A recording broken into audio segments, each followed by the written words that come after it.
Bom, galera, então dando continuidade aqui ao nosso trabalho, estamos falando do Decreto-Lei 200 de 1967. Um decreto-lei de um governo militar, do governo Humberto de Alencar Castelo Branco. Eu já falei para você que o Decreto 200 foi o primeiro momento de uma administração pública gerencial. Eu já falei para você que o Decreto 200 foi o primeiro momento de você tentar reformar o Estado brasileiro. O primeiro momento de se ter uma tentativa de reforma para o Estado brasileiro. Essa é a tônica do Decreto 200 de 1967. Então, o Decreto 200 de 1967, ele vai dar legalidade a uma administração indireta que já tinha sido criada no governo Juscelino Kubitschek. Isso já, em 56. Lembrando que em 56 também houve a tentativa de desburocratizar com a criação do COSB, Comissão de Simplificação da Burocracia, que não teve sucesso. Ou seja, para efeito histórico, foi apenas mais uma tentativa de reformar o Estado brasileiro.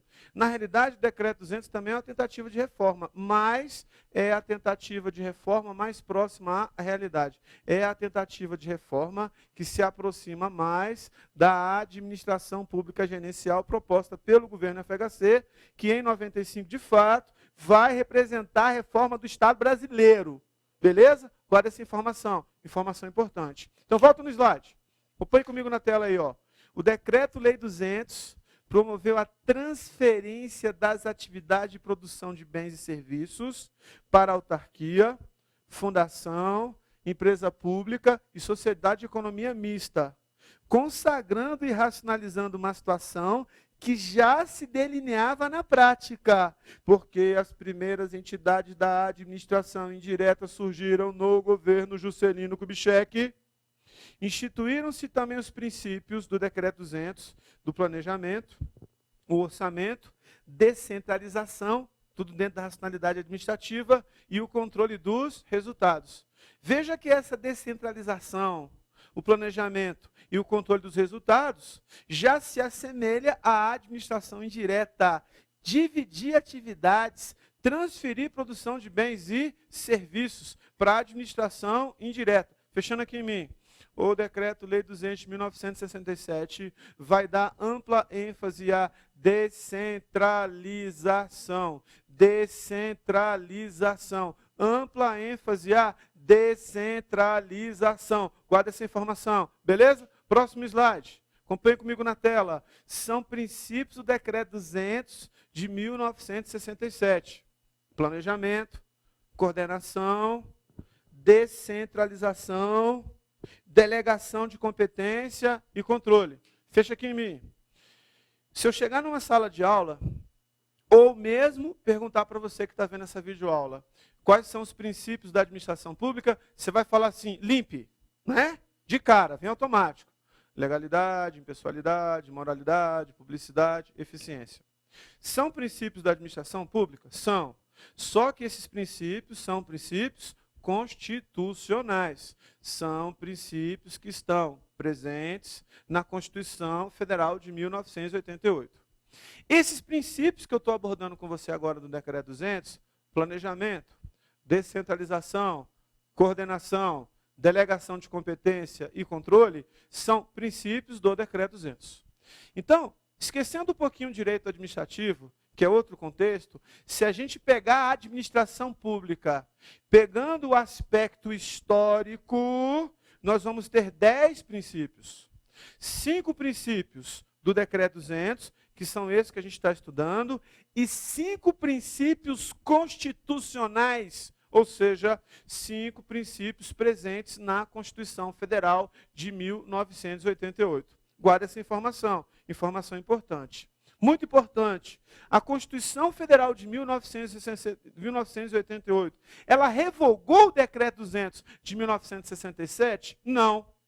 O Decreto 200 de 1967 continua valendo. Então, esses 5 princípios que eu vou abordar continuam a existir.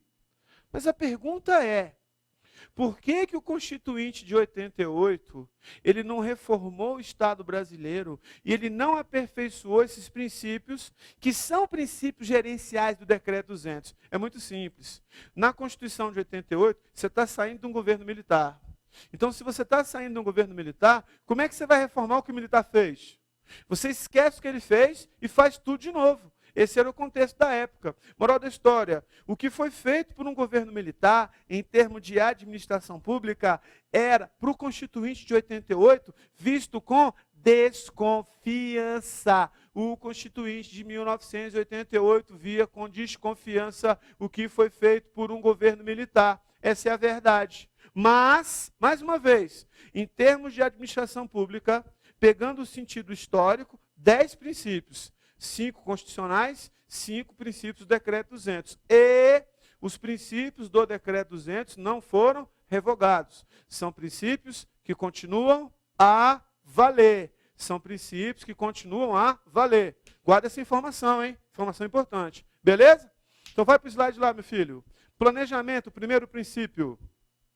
Toda ação governamental obedecerá a planejamento, que vise promover o desenvolvimento econômico e social do país e a segurança nacional, norteando-se segundo os planos e programas elaborados, e compreenderá a elaboração e atualização dos seguintes instrumentos básicos: Plano Geral de Governo, que na Constituição de 88 a gente vai chamar de Plano Plurianual, Programas Gerais, Setoriais e Regionais de duração plurianual, ou seja, de 4 anos, Orçamento Programa Anual, que existe até hoje, e programação financeira de desembolso. Fecha aqui em mim.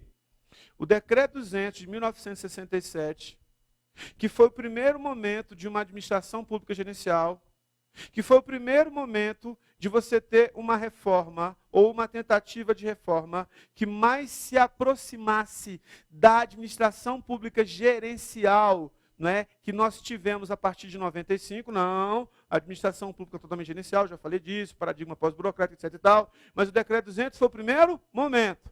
Beleza. Ele dá ênfase a princípios modernos.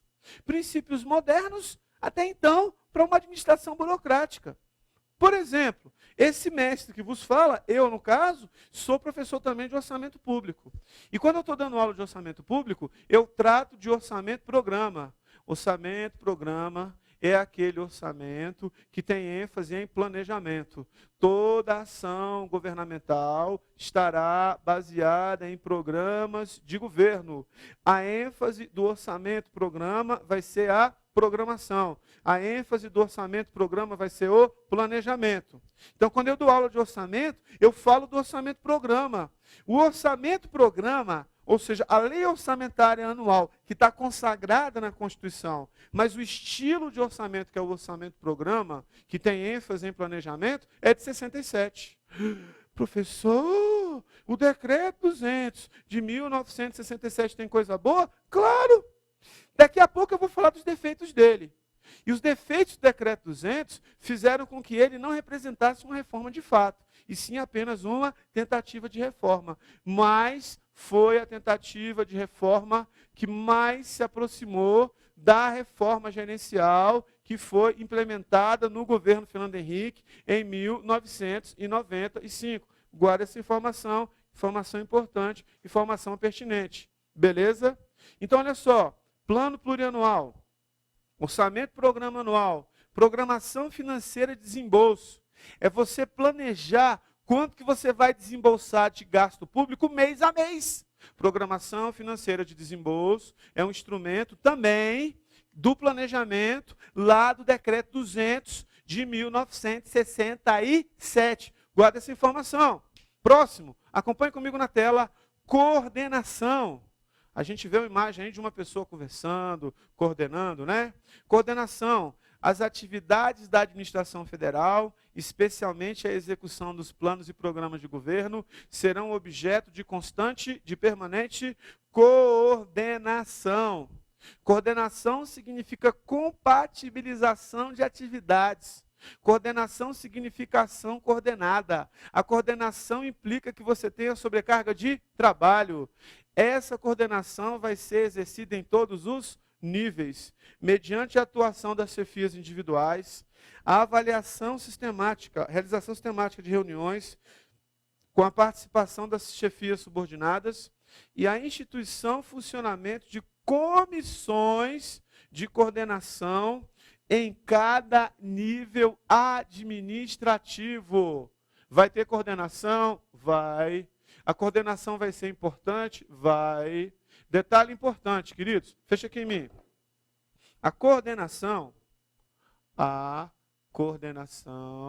é uma das funções básicas do processo administrativo. Moral da história, na reforma promovida, ou na tentativa de reforma promovida pelo Decreto 200 de 1967, a coordenação ela vai ser copiada da administração clássica. PDOCC.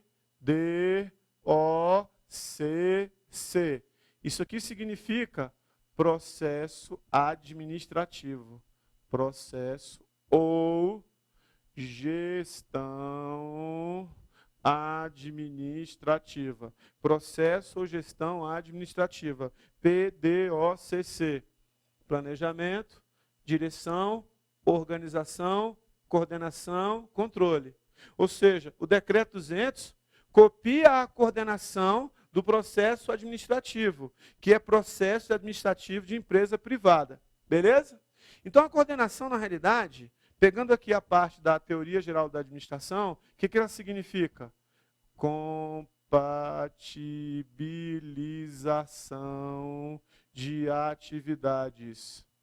Compatibilização de atividades. Compatibilização de atividades entre pessoas. Compatibilização de atividades entre os setores. Isso é coordenação.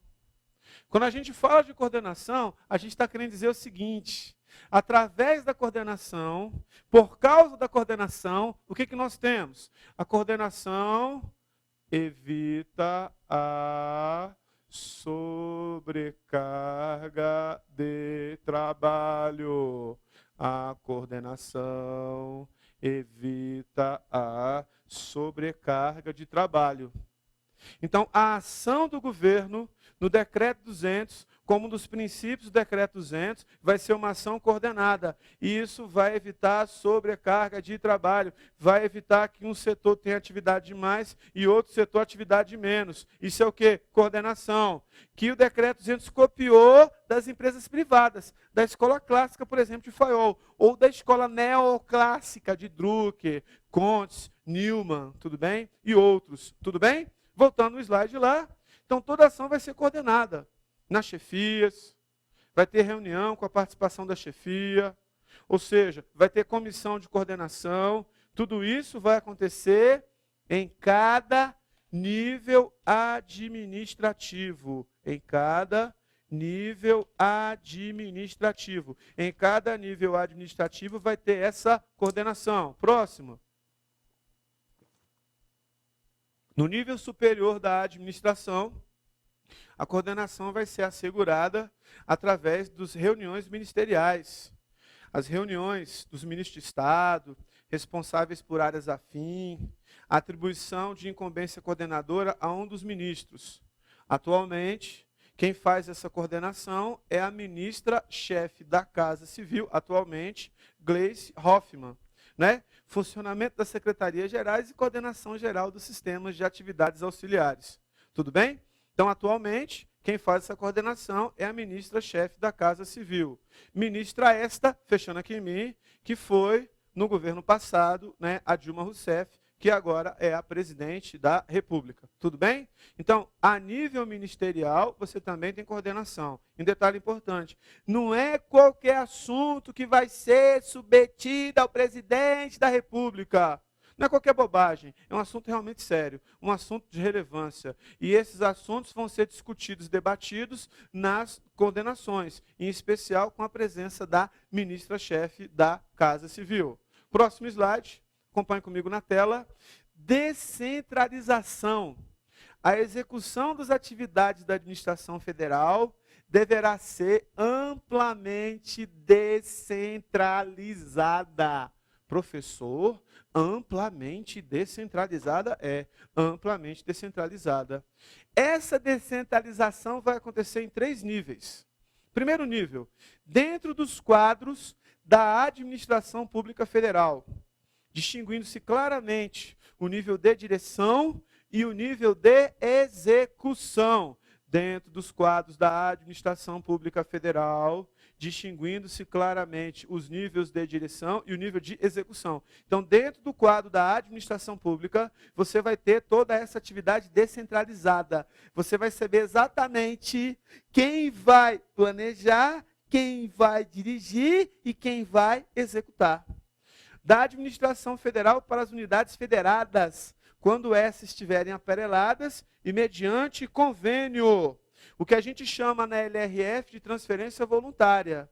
E da administração federal para a órbita privada, mediante contratos ou concessões. Fechando aqui em mim. Se contrapondo à administração pública burocrática, porque na administração pública burocrática, a ênfase é a centralização. A reforma promovida, ou a tentativa de reforma promovida pelo Decreto 200 de 1967, vai ter como ênfase a descentralização. Descentralização das ações do governo. Descentralização das ações governamentais.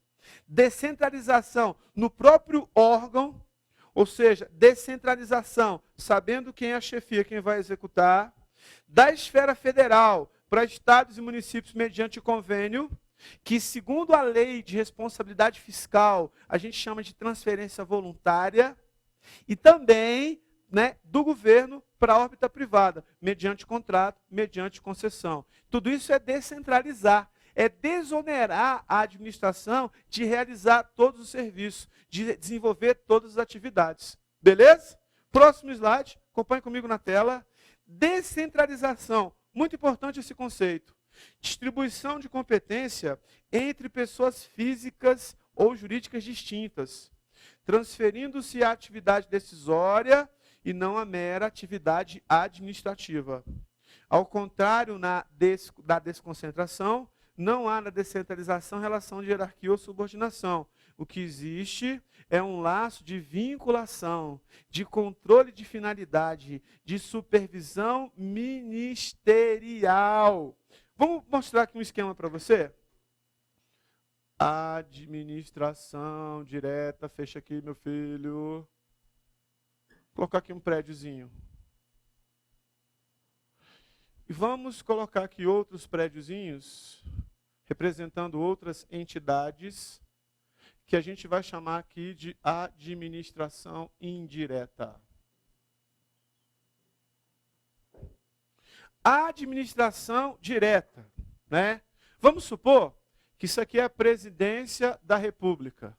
E vamos supor que aqui nós temos os ministérios. Ministério, ministério, ministério. Esses ministérios têm a mesma personalidade jurídica da presidência da República. Significa dizer que eles têm a mesma personalidade jurídica. Significa dizer que eles têm o mesmo CNPJ. Se eu quiser processar o Ministério da Saúde, tem que processar a União toda, porque é o mesmo CNPJ. Então, esses ministérios vão ser desconcentrados. Desconcentrados. Dos ministérios, com relação à presidência da República, vai haver o que a gente chama de hierarquia e vai haver também o que a gente chama de subordinação. Hierarquia e subordinação dos ministérios para a presidência da República. Na administração indireta, por exemplo, autarquia, por exemplo, empresa pública, por exemplo, sociedade de economia mista. O que que nós vamos ter na realidade? Nós vamos ter também aqui nas fundações mantidas pelo poder público. O que que nós vamos ter na realidade? Nós vamos ter uma administração descentralizada. Por que que vai ser descentralizada? Por que que você vai ter descentralização? Cada um vai ter a sua autonomia. Cada um tem personalidade jurídica própria. Personalidade jurídica própria. Cada um tem a sua própria personalidade jurídica. Professor, cada um tem um CNPJ? É. CNPJ X, CNPJ Y, CNPJ Z, CNPJ W. E esse CNPJ, essa personalidade jurídica, é diferente da personalidade jurídica da administração direta. Professor, quer dizer que eles têm autonomia? É, eles têm autonomia. Eles têm autonomia para gerir os recursos que são repassados do orçamento. Eles têm autonomia administrativa. Eles têm autonomia gerencial. Quando da repartição desse poder, quando da repartição dessa autonomia, que ocorreu via Decreto 200 de 1967. Professor, administração indireta, como é que chama? Administração indireta chama entidade. Entidade da administração indireta. Administração direta, os ministérios, a gente vai chamar de órgãos. Vamos chamar de órgãos. Então, os órgãos são desconcentrados. As entidades são descentralizadas. Professor, o órgão manda na entidade? Não. O órgão não manda na entidade. O que existe do órgão com relação à entidade é uma supervisão ministerial. Professor, supervisão ministerial, professor, O que é isso aí, professor? Controle de finalidade. Moral da história, você vai ver se a finalidade de cada entidade, e cada entidade vai estar vinculada a um órgão, se eles estão cumprindo sua finalidade.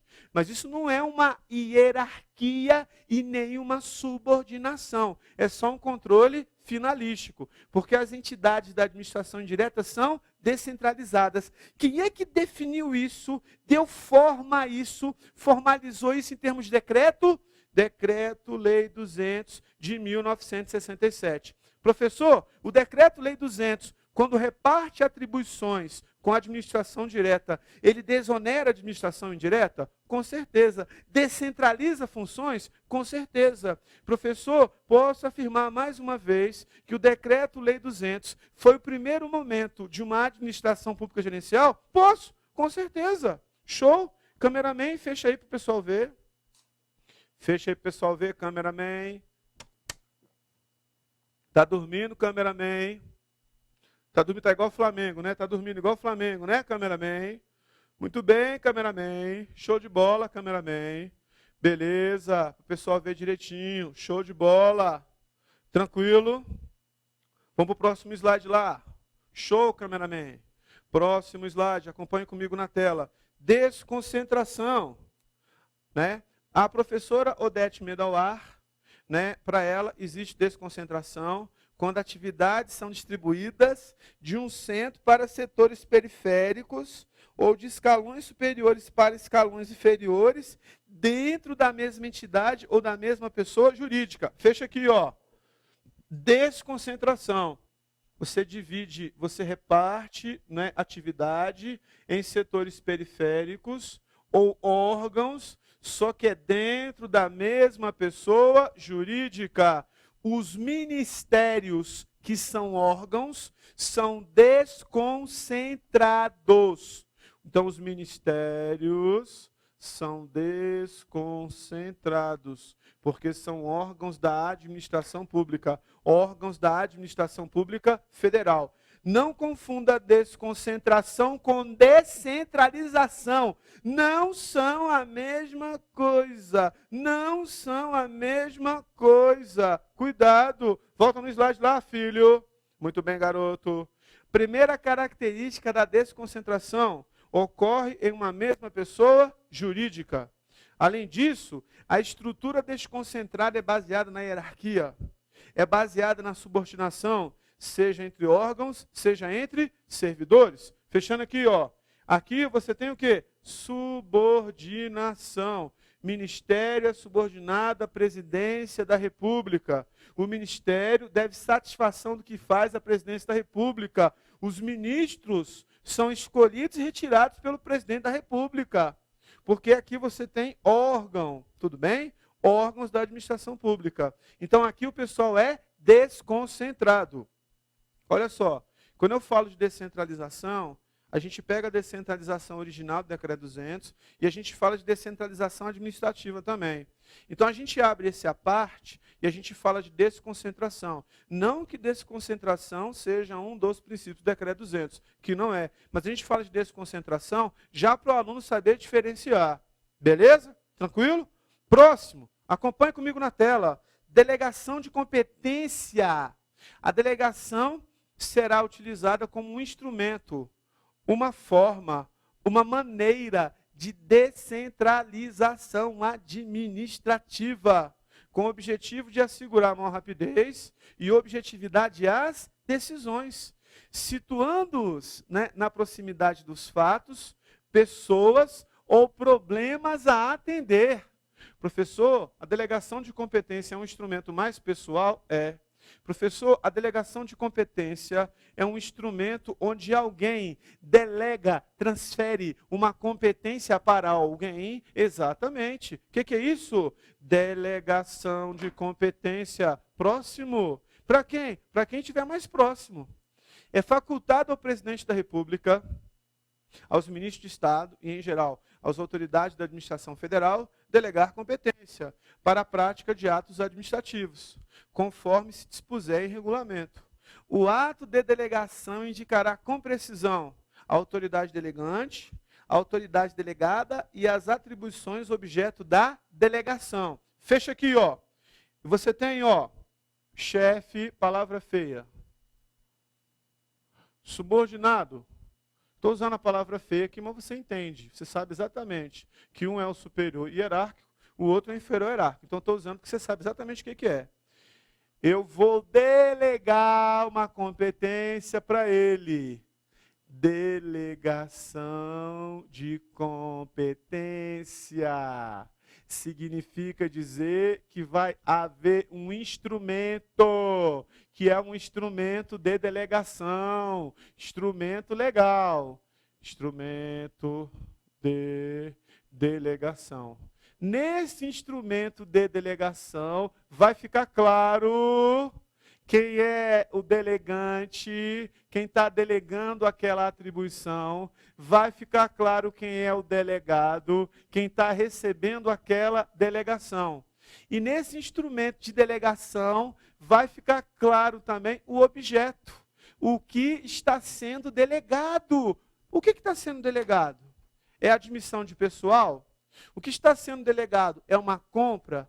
O que está sendo delegado? O objeto vai estar nesse instrumento de delegação. Então, é facultado ao presidente e autoridades da administração pública, claro que existem autoridades do escalão respectivo, fazer essa delegação de competência. E um detalhe interessante é que quando a gente fala de delegação, isso é um ato precário. Se a autoridade delegante quiser chamar para si de novo, chamar para si, trazer para si de novo essa delegação, trazer para si de novo essa atribuição, a gente vai chamar isso aqui de avocação.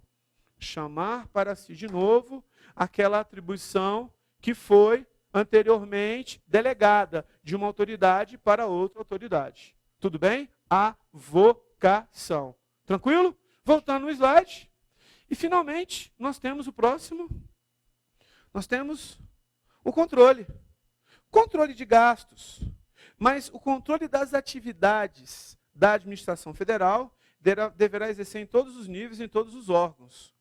Você vai ter o controle feito pela chefia competente, da execução dos programas, da observância das normas que governam a atividade específica de cada órgão controlado. Então, a chefia competente vai fazer isso. E você vai ter o controle que vai ser feito pelos próprios órgãos de cada sistema.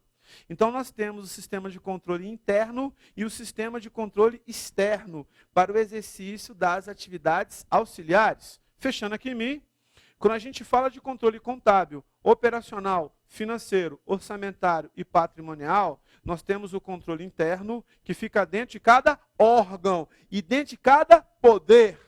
Controle interno é quando um poder se autocontrola. Controle externo vai estar a cargo do Legislativo, vai estar a cargo do Congresso Nacional e será exercido com auxílio do TCU. Beleza? Próximo, acompanhe comigo na tela. O controle da aplicação dos dinheiros públicos, da guarda dos bens da União, pelos sistemas de controle de contabilidade e auditoria. Muito importante essa última observação. O trabalho administrativo será racionalizado mediante a simplificação dos processos. O meu controle não vai ser aquele controle burocrático. O meu controle, segundo o decreto 200, não vai ser aquele controle rígido. E você vai ter a supressão de controles que se evidenciarem puramente formais, cujo custo seja evidentemente superior ao risco. Fechando aqui, a ênfase do decreto 200 é ter um controle gerencial. A ênfase do decreto 200 é ter um controle que não seja um controle burocrático, que só traga, vamos dizer assim, burocracia, lerdeza, só traga um processo lento e moroso. A ênfase é ter um controle que seja um controle gerencial. E isso na tônica do decreto 200 de 1967. Daqui a pouquinho a gente fala mais do decreto e a gente fala dos defeitos do decreto. Beleza? Show de bola, galera!